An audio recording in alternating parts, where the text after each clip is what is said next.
To twerk, begin by squatting. Stand with your legs bent and wide apart, like you're about to sit in a chair.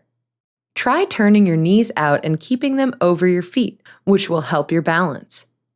Next, pop your booty out by leaning forward about 45 degrees. Rest your hand on your knees, with your fingers facing toward each other.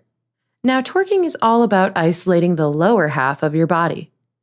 For a standard twerk, pop your booty up and down by arching and straightening your back.